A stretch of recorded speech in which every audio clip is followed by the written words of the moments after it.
According to me, there is no such concept of work-life balance. There is a concept of work-life harmony. Okay. Jeff Bezos said it very beautifully, that it's so important that you enjoy what you do, because once you enjoy what you do, you find a balance there. When it comes to teacher fraternity, from your lenses, how do you see them as a fraternity? Very less people talk about teachers. But unfortunately, the profession is dying because not many want to be teachers. Why so? If you believe in something, go for it. Bring it on. Confidence is not knowing the future. Confidence means that you can handle what comes. Hello viewers, welcome to Mentify. My name is Ankita Puri and I am the founder of Generation Alpha Education Services. Imagine a school wherein every teacher is a role model, every student leads for themselves, and there's growth everywhere. What if I've told you that all these futuristic leaders require not just a gadget or a fast-paced program, but a true leadership into action? Our guest today is going to tell us how she manages to do this every day during her school life. And not just that, you are going to hear from her how the leadership in school can be looked differently. So stay tuned with us as I welcome Ms. Sapna to this podcast today. Ms. Sapna is Head of Schools at Dubai Scholars Private Limited in Dubai. Welcome, Ms. Sapna, to this podcast. Thank you so much. Such a pleasure to again meet you, Ms. Ankita. I think it's a proud moment for me to represent the Dubai Scholars and the fraternity of teachers and leaders that I am privileged to lead. I am so happy to have you today. You have been an amazing educational leader, but let us do one thing. Let us start by your self-introduction to my lovely audience. Tell us about you and your vast experience in this industry you bring forward. Well, thank you so much for the question. I actually don't have much to talk about myself because I feel I'm known because of my team. And I always put my team forward. So I've got a great team that I work with at the Dubai Scholars. That's my identity, my professional identity. Yes, I lead them. But today, the way we look at leadership is very different. And if I have to summarize my journey, it's all about reflection, growth, and courage. Wow. I don't do anything which is extraordinary. I try to see that what I can offer within the means and the constraints that I have, and to be happy for self and people around me. Oh my God, your sparkling introduction has given an amazing leadership trait in itself. For the fact I know your experience has been versatile. You have been worked in different capacities and in this particular industry for that matter. Yes. How does that make you feel where you are today? Great, absolutely. I was great even when I was 19 when I started working, and now I'm 49. So I feel great.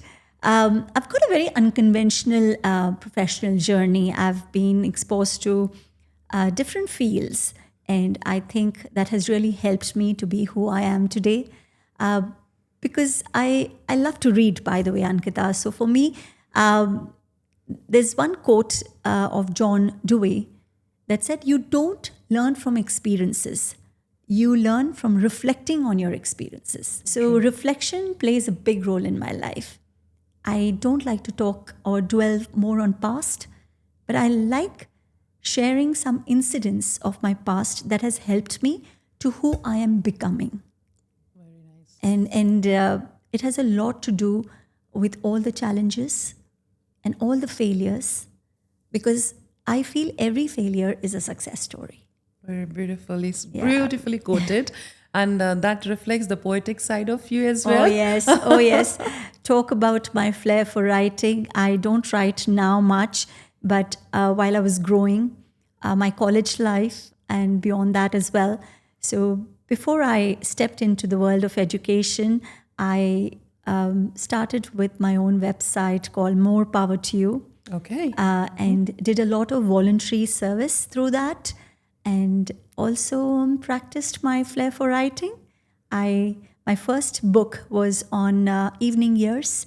It's a compilation of all the poetry that I wrote right from my college days to my adult life. Yes. Beautiful. Yeah. Beautiful. And indeed, a very strong title, Yeah. which you have given to your website. Right, because I can't write about nature. I have to write something what I experience and what I learn from that experience. Talking about experience, I'm more keen to know your thoughts and what do you have to say when you look at the education industry, the kind of shift it has gone, in terms of the way schools used to operate, versus the school how they operate now. There has been a shift. We realize, and sometimes we feel that, oh, okay, the systems are changing, people are changing, the approaches are redefined.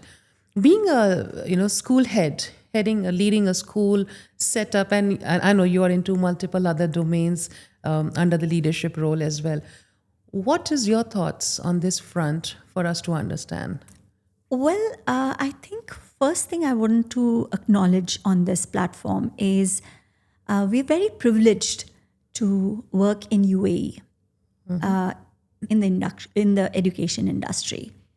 I say that because the way it's transforming, the way it's evolving, we are not looking at education today through the lens of how to grade students or how they do well in their examination alone, but it is moving towards holistic learning.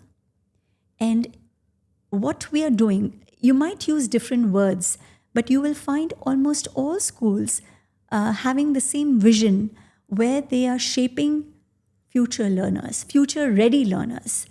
So, how to deal not with your subject, but with life is what you teach in the classroom.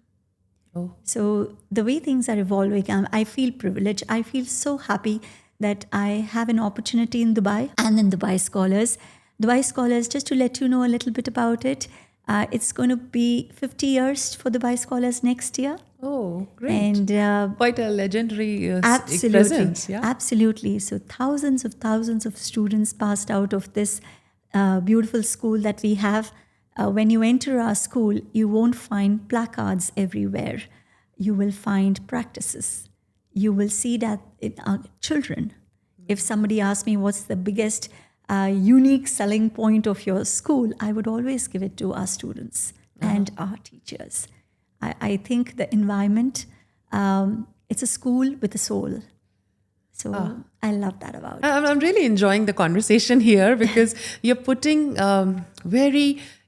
your emotions are expressing out your passion towards this.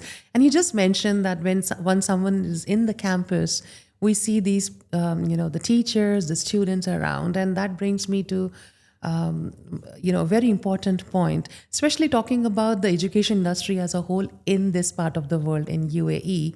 Let's put it this way. There are three driving forces for any system or setup to be successful. And they are not independent. They are dependent on each other, and they have to work in a coherence. They have to work together. Teachers, yes, the noble doers, we call them with all due respect. Of course, the students, the real achievers, and and of course the leadership. Allow me to take it this way. How about picking up one element at a time? Sure. And your expert inputs are going to do a lot of value addition in the mindset of the listeners. And as I said, the way they see how the leadership works in an education system might get some kind of new inputs through your past experience in this industry. Let's pick teachers first. You are a teacher's person, I know for that fact. How do you see, or what all you want to recommend, or you have implemented, or you want to talk about when it comes to teacher fraternity in terms of their performance building, in terms of their leadership? Give us some insight from your lenses. How do you see them as a fraternity? Right. That's so beautiful for you to even ask this, because I feel there's very less people talk about teachers. Although everybody looks at it as a very noble profession, but unfortunately, the profession is dying because not many want to be teachers. Why so? The reason could be many, but I will talk more about how important it is Yeah. to have a teacher in your life or a guru in your life. So it starts with a lot to do with your spiritual intelligence of how you look at a teacher. Teachers are actually the real leaders in a school. It's not about authority or hierarchy or who's at the top of the org chart. It is about the teacher in the classroom. A classroom is like a micro community, and teacher models leadership on a daily basis. So if you ask me, teacher is the most effective leader in a school. Okay. And people who subscribe to this profession need that kind of professional autonomy to be more innovative and to have that kind of autonomy to make decisions. Okay. So we are moving from control to collaboration, from compliance to creativity. Okay. And in order to do so, we need to give teachers two most important things. One is an opportunity. Second is well-being. I have a very simple philosophy. Happy teachers equals to happy students equals to happy school. Okay. So if teachers are happy, students will be happy. If students are happy, then the school is happy. And at the end of the day, you're a parent, I'm a parent. What do we really need? We want our kids to be happy. True. And that could be, okay, we want our child to do well in grades. We want our child to do well with extracurriculars. We want our children to get into top tier educational universities, great jobs. But at the end of it, what? Satisfaction, which leads to happiness. Sounds good. I just have a follow-up question to this very interesting topic here. We say happy teacher. That's where we started. Happiness means less of stress. Right. Stress is less when you have enough time just to take care of your own self, your own learning and development. Correct. Is this in real world a situation wherein teachers do get time to bring themselves also? I mean, upskilling or upgrading their own capabilities. Because you talked about collaboration, and I'm sure you collaborate when you have an element of capabilities. So how do you see that is achieved? See, the very fact that we spoke about transformation and how the education industry is evolving. Now, when we say an industry is evolving, who are the ambassadors of this education industry? Those are our teachers. Very well, yeah. And there has to be an intrinsic motivation that drives teachers to upskill themselves. Intrinsic motivation. Amazing Yes, word. yeah. Okay, go ahead. Yeah. Otherwise, it's very difficult because if teachers do not have the mindset to upskill themselves, no matter how much you do extrinsically, things won't work out. And that is why when I see teachers who are not able to connect, who do not have passion, who do not have willingness to learn and to adapt, they're not in the right profession. They can be excellent people. See, in principle, no one is bad. Correct. Yeah. It is the choice of what you are taking as a profession is important. Today, along with a lot of passion, along with a lot of willingness to learn, the two important things that you need. One is patience and the other is stamina. Okay. Because that is highly correlated to your well-being as well. Let's put it in an example because I'm sure a lot of teachers by now must have glued to this conversation of ours, because as you started this section of our podcast, that teachers, there's not much of talks about it. Yeah. People skip through sometimes, surface level conversation, and then you move through. But I'm glad you have got this topic in details here on this channel. Tell us, help our teacher audience, how does a typical day should be, or a typical semester should be, when they really want, they have a passion, they have stamina, but I think they fall short of time management, or they're short of opportunities which they can grab. Yeah. Do you want to advise them how a typical way forward can be for them? Right. First and foremost is think before you subscribe to this profession. Wow. Okay. Don't treat it as a profession that, okay, I don't have much to do. Let me just take up teaching, or be a secondary working member in the family and try to meet ends with it. Oh, okay. That's the first and foremost. It's not a filler. Yeah, yeah. Because if you've decided, or if you want to take up, the way we counsel our children who are opting for careers, I think it's important that there has to be a great counseling session before even you think of getting into a teacher training college. Okay. And the reality is to understand that these are the demands of the profession. Do you fit into this? Mm-hmm. Is your personality, do you have an aptitude for it? We're all aware of the Finland education system, where a teaching profession is regarded as a very, very top tier profession. Okay. I think we all should be looking at that model, that leadership template to follow, where first you get yourself checked, that whether you are suitable for that kind of profile or not. That's the first point. Secondly is the kind of training college that you opt for. Again, don't compromise on that.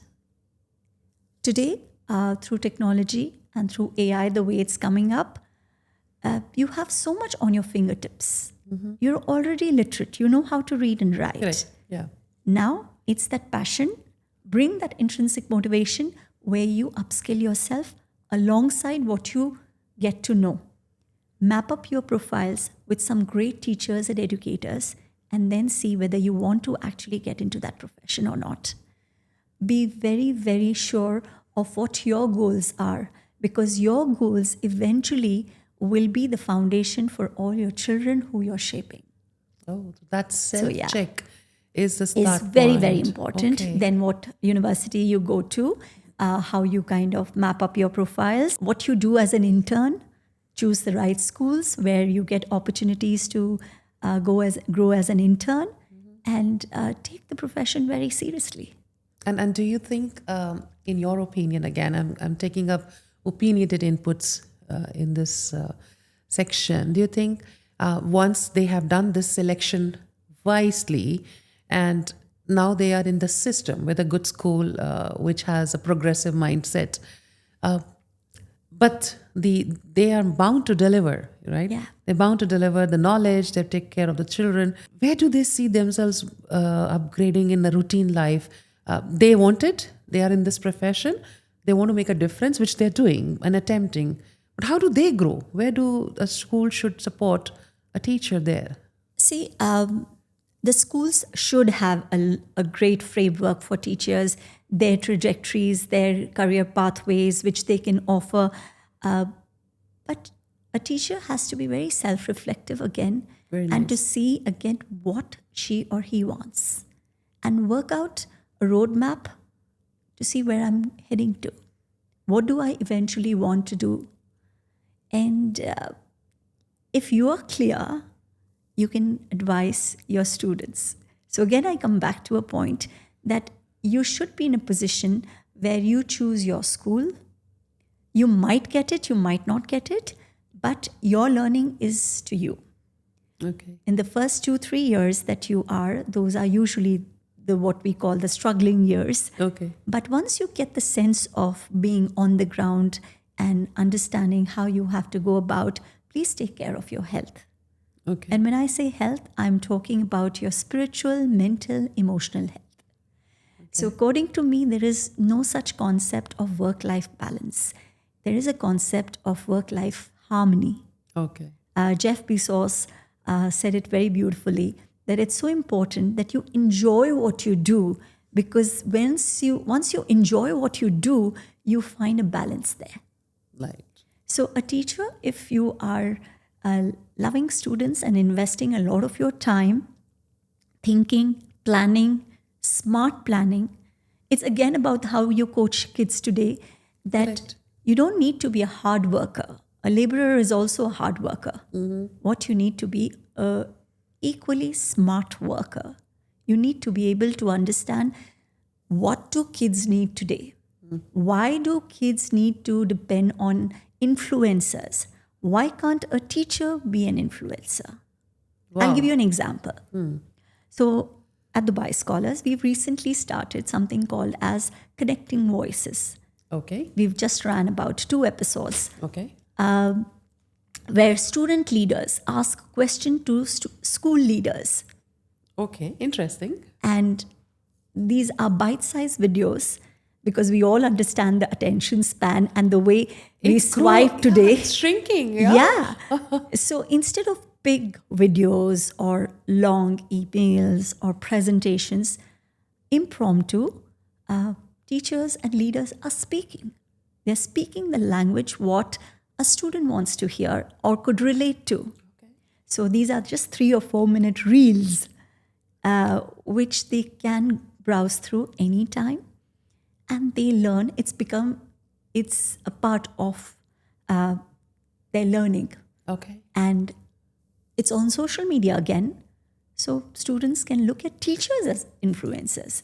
So in the Instagrammable age that we are in, why don't we leverage the best out of social media? Okay. Are you trying to position here a very interesting fact? The teachers can be the role models for students, for in various ways, and not just like someone from the La La Land you have heard about. It's someone who is within the same premises, accessible during those working hours, and very much next to you for your query. So it's like role modeling can be easily positioned Absolutely. in the name of teachers. Absolutely. Because so many of our kids do not realize that social media drives perception. Right. Very true. Yeah. And if you use it wise, then you can do wonders. It's a platform that you can connect with people, network with people from different parts of the world, and realize that what a 15-year-old is doing at NASA. So these experiences, these kind of connections, if a teacher goes on the same platform and answers questions and is on the spot, and the other way around, where the students are asking and teachers are responding or leaders are responding, I think that's so important. Beautiful. And I want to quote it here. I have seen a couple of schools here in UAE wherein these teachers have stepped up to get into a media training over the weekends, rather than, spending time over weekend for your personal chores is important. But where is that extra hour which we usually struck with, right? Yeah. Okay. Every weekday, morning till evening, we have consumed ourselves for our job. Probably one of the weekends, either a Saturday or a Sunday, is a time when you can really upscale yourself, get media trained, get into such kind of activities happening in different formats, and possibly in some schools. I'm not too sure if it's happening, but the way you have quoted an example for Dubai Scholars, it's a beautiful activity which keeps driving them to look Right. forward something other than the traditional routine life they have in a school. Right. So the whole idea is to move from compliance to creativity. Okay. And in order to do so, I'm so glad that teachers at our school, they do it out of they want to do, not they have to do. Willingly. Okay, Exactly. lovely. Okay. Because only then you will be able to see the impact. And is it happening with all teachers? Maybe not. But the Yeah. ones who are opting for it, who are choosing, I think they are being benefited. Okay. And also, it's so important for teachers to say no. It's like every profession. I'll go back to, the past. See, the past doesn't define you, but the past refines you. Well said. And I I was 19 years old. It was my first job, which lasted for 2 hours. Okay, I think And that should be underlined. yes. And the first thing that I learned, and it still stays with me, is when to say no Okay. and who to say no to. So our teachers also should be empowered to say no to certain things. And again, for the management, for the students, for the parents, they have to understand that if the teacher is saying no, then you need to reflect and see why. So it's all about getting priorities right. It's so important. And I think all these factors are related to their well-being. Wonderful. You did mention that about taking this particular example wherein the student and the teachers are communicating over this digital media. Somewhere it reflects a leadership trait in students as well. I mean, they are also taking initiatives. I'm sure this might be some handful of students who agreed to go ahead and be an active member, which is a leadership trait. How does this comes in a school environment? How a school leader can ensure that the students are equally encouraged to get into a leadership profile at any level for that matter? But there should be an initiative beyond the classrooms. Absolutely. Two things only can drive. One is the ability to take risk. Okay. And the second most important thing is student agency. People tend to get confused with student agency and student voice. It's not just hand over a mic and give a student, now you have a voice, so speak up. No, it is how you give power to that voice. Tell me more. What does Yes. it mean? Yeah. How do you strengthen? It's like, you're giving the wheel to the child, but you're not giving the confidence to drive.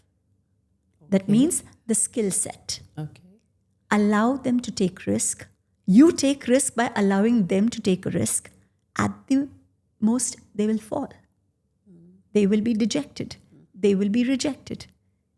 But isn't that life all about?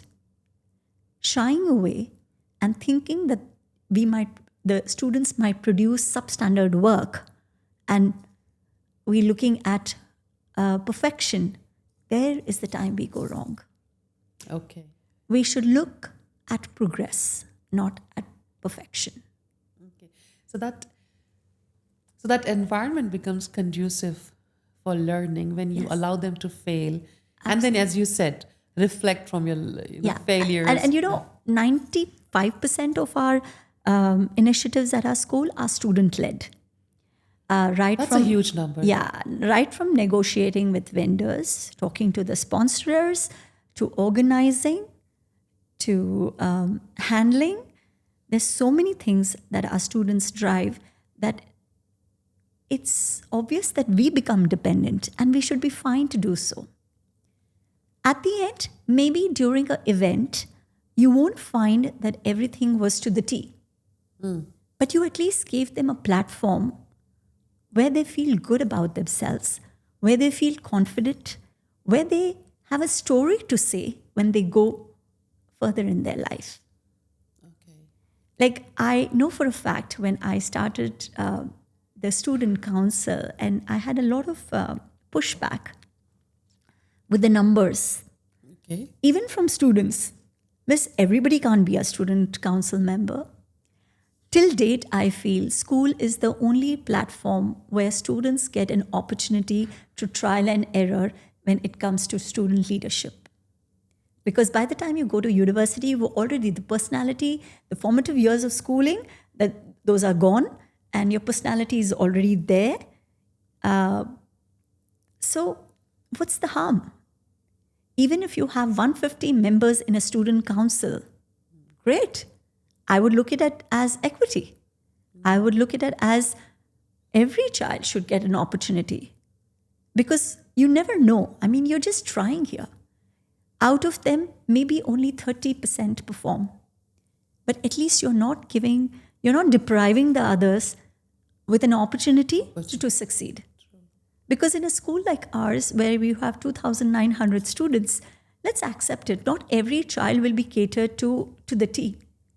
But at least you can give them opportunities and take that risk. If they find great, let them experience it. I have seen kids who are head boys and head girls, and they have not performed well. And at the same time, a prefect has done extremely well. So it doesn't again matter. And the message that we're trying to give here is it doesn't matter what title you have. A leader is a leader, with or without the badge. But let's accept it. The first point starts with a badge. They feel entitled. They feel good about themselves. They feel motivated. And everyone at every level loves being appreciated. And they lead by examples for the juniors. 100%. But I have a question here. You rightly said that not every child gets a chance in a given environment. But I think every parent's dream is that their children should get a chance. 100%. And as a leader, I'm sure you must face the heat at times from parents on various such instances. What do you have to say for that part?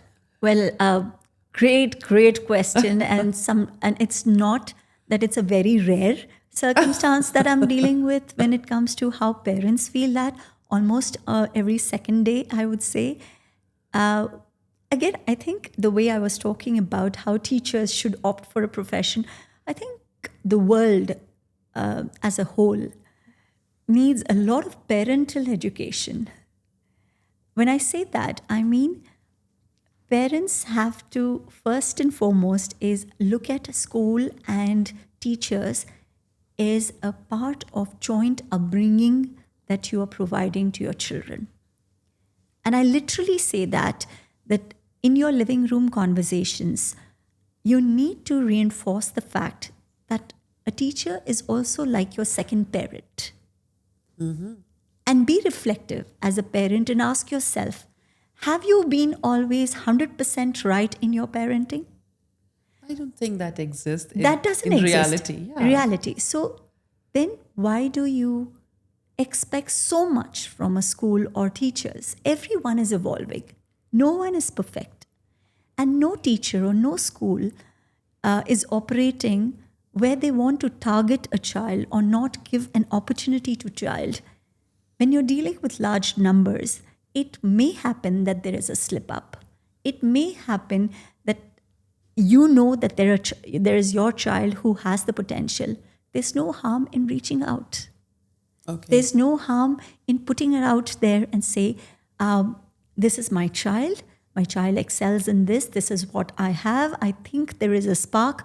Is there possibility that you can give an opportunity to my child? Okay. Maybe we have not seen that. We have not recognized that. It has gone unnoticed. Remind us. We are again working with human intelligence. And I don't think so. Even artificial intelligence will be able to replace that when it comes to young minds.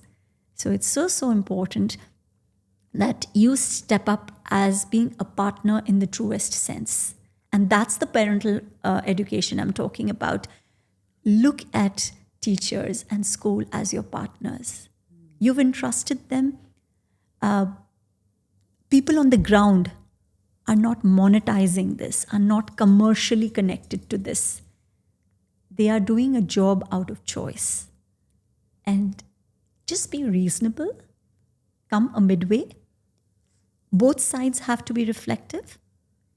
And once we reach that midway, I think it's all in the best interest of the children. And I think that's where you are positioning something called external collaborations. Correct. There's a collaboration wherein we talked about teachers being a part of the leadership collaboration. Right. Parents play a very vital role from this perspective, if you look at it. Not just being complaining all the time, probably complacent about the fact, and provide support as much as possible. And sometimes I also echo with your sentiments here that it's sometimes it's the emotions. Yeah. You can shed off those emotions out of any outburst per se, but there has to be some kind of space of accepting how I can contribute as a parent so that my child who's already in good hands should not be left out due to certain human errors. Let's put it Correct. straight. Yeah. Correct. And I think I would not like to use complaints. I think the word should be feedback. Uh-huh. So, a school and teachers should be open to feedback because only then we are able to make a difference. So, it's not only always the parents, it's also the student and the community as such should be very reflective and should look at feedback, even if it is critical. It's the way you put it across. Those areas have to be taken care of. But try to understand that if a parent is saying something, should be having a good enough reason. And I think once everybody comes to the table and looks at solutions, that's a better way of handling it. True. Rather than being judgmental about it True. without getting the facts cleared. Great. Yeah. We are getting up very nicely, and I see there's a lot of responsibilities at the leadership level. Correct me if I'm mistaken, Ms. Sapna. You as a head of the school, you're working very closely from strategic perspective, as well as you are keeping a close eye on the on-ground activation of your visions and the direction the school should progress. So as a leader, what is your say or what is your thoughts? What kind of leadership is nowadays best suited to make a school very successful and be conducive for growth? What is your inputs on that? See, again, it's all about growth mindset and how we are evolving. There is definitely not one size that fits all. And there is Okay. no one leadership style that will ever succeed. So we have to look at the situation. Every child, every situation, every teacher is unique and special. If we look at the situation and then decide our leadership style, I think that's the best way forward. Having said that, it's just moving out of controlling, out of authority. But that's a misconception, isn't it? Yeah, it I mean, is. I can recall from my school days to Yeah. not very recently, but couple of years back, there's I call it a misconception now out of my awareness and spending time with leaders like you. But I'm sure a lot of parents or audience which is listening to us today, they have this misconception that leadership in the education sector, especially in school premises, is more of authoritative. I get that, and it is changing maybe at a slower pace than what it should be. But being a principal or being a lead or head of school or people at the senior leadership level, it's all about being you for them as well, being vulnerable. I think everybody should start viewing them as individuals and not go by the titles again, because the unconventional way is what is the need of the hour, where you don't have to think twice if you want an appointment with the lead of the school. That how will you be perceived? What will happen? Will it impact? Should I not? Of course, it doesn't mean that every point you need to go to the principal or go to the lead and put your problems down. I feel the approach should be very natural. Don't look at them as larger than life. Look at them as individuals who've got their own set of weaknesses and challenges that they are dealing with, or circumstances and constraints that they are dealing with.